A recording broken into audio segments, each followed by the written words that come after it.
Olá, sabe aquelas notícias super curtas, quase uma nota de rodapé no noticiário esportivo? Aquelas que a gente passa o olho e já esquece, né? Exato. Jogador X é emprestado ao clube Y. Hoje, a gente vai pegar uma dessas notas, o comunicado da saída do atacante Biel do Atlético MG e fazer o contrário. A gente vai parar, dar um zoom e investigar. Isso, porque por trás de uma transação que parece simples, quase sempre existe uma história bem mais complexa. Uma história sobre expectativa, sobre fracasso e sobre os momentos que definem uma carreira. É quase uma arqueologia do futebol, né? A gente começa com o resultado final, que é o anúncio da transferência, e vai cavando as camadas para entender como se chegou até ali. Não é só sobre o que aconteceu, mas por que aconteceu. Pois é, e a trajetória do Biel no Atlético é um estudo de caso perfeito sobre como a narrativa no esporte, às vezes, fica até mais poderosa que o próprio desempenho em campo. E antes da gente mergulhar fundo nisso, só um recado rápido. Isso. Se você curte esse tipo de análise mais profunda, já sabe, né? Deixa o like, compartilha, se inscreve no canal que ajuda muito a gente. E comenta aí de que canto do Brasil você tá ouvindo a gente adora saber. Exato. Adoramos saber até onde essa nossa conversa chega. Mas vamos lá, vamos voltar pro Biel. O ponto de partida é oficial. Sim, o comunicado. O Atlético MG confirmou o empréstimo dele pro Al Taun da Arábia Saudita, fim da passagem pelo clube. Mas para entender a saída, a gente tem que voltar para a chegada, né? Lá em 2025. Com certeza. Ele não surgiu do nada, foi uma contratação com um alvo bem definido. Exatamente. O time tinha um problema crônico na época. Faltava velocidade, drible. Pelos lados do campo, né? Era um ataque muito afunilado. Muito previsível. O Biel chegou com esse selo de solução, vindo por empréstimo do Sporting de Portugal, para ser essa válvula de escape. O jogador agudo que ia abrir as defesas. Isso.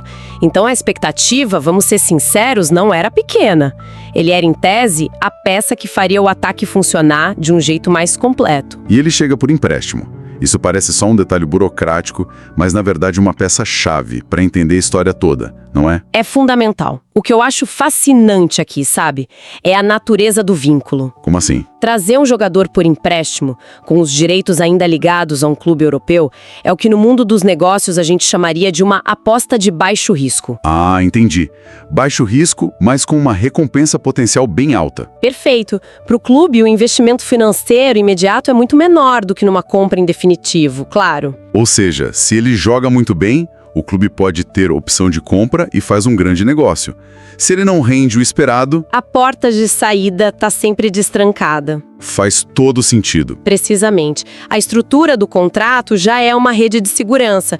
E isso permite ao clube tomar uma decisão de interromper o vínculo sem grandes traumas financeiros, sem negociações que se arrastam. E essa facilidade toda é que permitiu que o fim da linha chegasse tão rápido. Exato.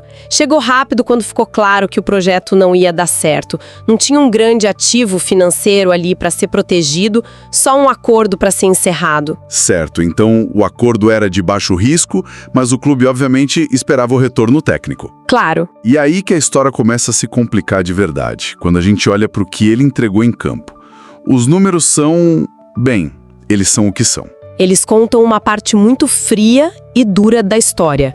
Em 24 partidas com a camisa do clube, ele marcou apenas um gol e deu 2 assistências. Pera, vamos parar aqui um instante. Sim. Um gol? Um gol em 24 jogos para o jogador trazido para ser a tal solução de um setor carente? Isso é estatisticamente alarmante. É baixíssimo. Um atacante de lado não precisa ser um artilheiro implacável, óbvio. Mas essa é uma marca muito, muito baixa. E esses números não são só estatísticas numa planilha, né? Eles são o pano de fundo para a pressão que foi se acumulando. Imagino. Cada jogo em que ele não marcava, não participava de forma decisiva, o peso nas costas dele aumentava. A torcida que recebeu ele com esperança começa a olhar com desconfiança, depois com impaciência. E a imprensa também, né? Os comentaristas começam a questionar. Com certeza. Esse número, um gol, vira o resumo de uma performance que nunca decolou. Ele não conseguiu se firmar, não conseguiu ser titular absoluto, nem aquele cara que mudava o jogo ao entrar. Então, antes mesmo de qualquer grande evento, de qualquer jogo decisivo, já existia um clima de frustração em torno dele. Sim. A relação com a torcida já estava, digamos, estremecida. A paciência já era curta. Ele era visto como uma peça que simplesmente não se encaixou. E é esse contexto que torna o que aconteceu a seguir tão devastador. É verdade. Porque a história dele no clube não foi escrita ao longo desses 24 jogos. Ela foi selada em uma única noite. A final da Copa Sul-Americana contra o Lanús da Argentina. Exato. Palcos assim são feitos para criar heróis, né? A pressão é máxima, a visibilidade é global. É ali que um jogador pode justificar todo um investimento e apagar qualquer desconfiança com um único lance. Ou é exato contrário. Finais continentais são amplificadores. Um acerto vira glória eterna. Um erro vira uma cicatriz. Uma cicatriz que talvez nunca feche. E pro Biel, essa final foi um divisor de águas da pior maneira possível. Vamos pintar a cena. Minutos finais de uma decisão tensa, disputadíssima, o título no ar, qualquer lance pode ser o definitivo. E a chance aparece. A bola chega perfeita para ele. Ele avança e fica completamente livre cara a cara com o goleiro. É um momento. Um momento que todo atacante sonha. A chance de marcar o gol do título. A redenção. O roteiro perfeito. A redenção estava ali, a poucos metros. Apagar o baixo rendimento, a desconfiança, tudo. Bastava um toque para mudar a própria história. E ele desperdiçou. Desperdiçou a chance. Uma finalização ruim que permitiu a defesa do goleiro. Num momento como aquele, um erro desses não é só um lance perdido. É um soco no estômago da torcida. É o tipo de imagem que congela no tempo. Mas a noite trágica dele não acabou ali, né? Não, como se o destino quisesse ser ainda mais cruel, o jogo foi para disputa de pênaltis. E aí a psicologia entra em campo de um jeito brutal. Totalmente. Imagina a cabeça desse jogador. Ele acabou de perder a chance de ouro no tempo normal. O peso daquele erro está todo sobre ele.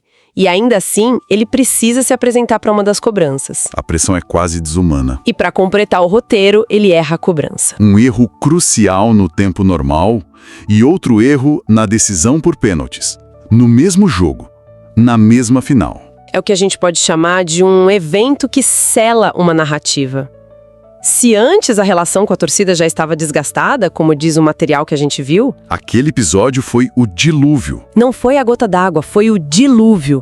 A palavra-chave na análise é que o erro desgastou ainda mais a relação. Ou seja, choveu no molhado. Ele já não tinha crédito. Nenhum.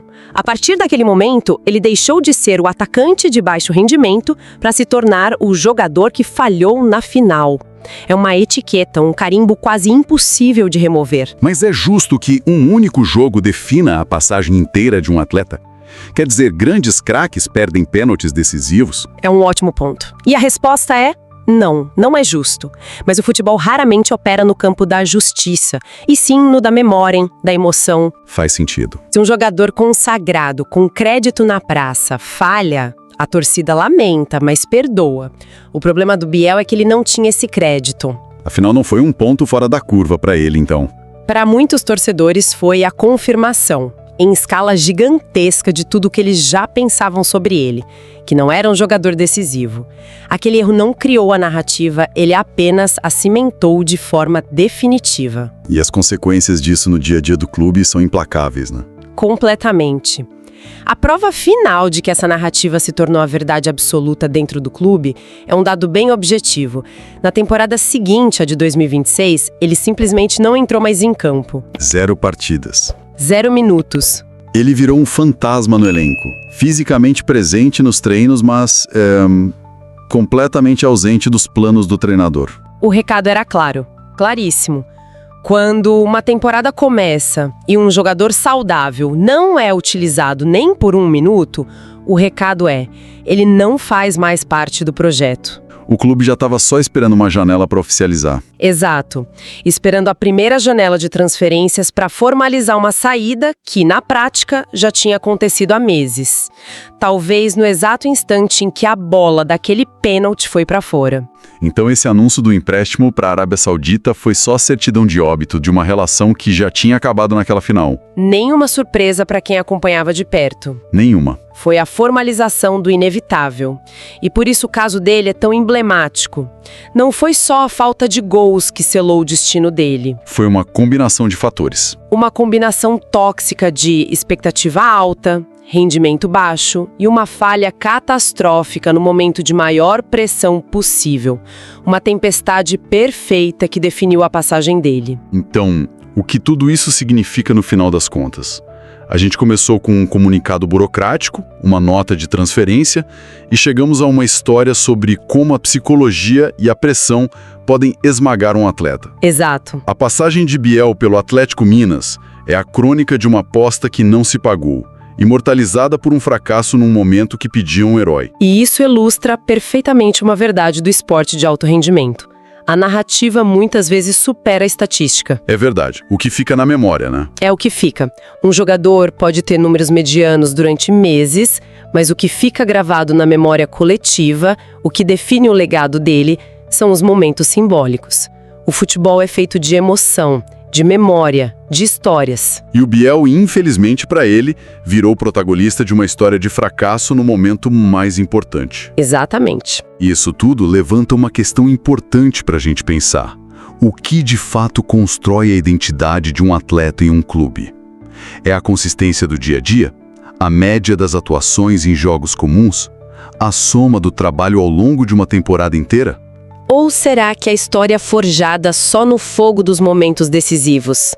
Naqueles poucos instantes em que não há margem para erro e onde a glória e o fracasso se tocam?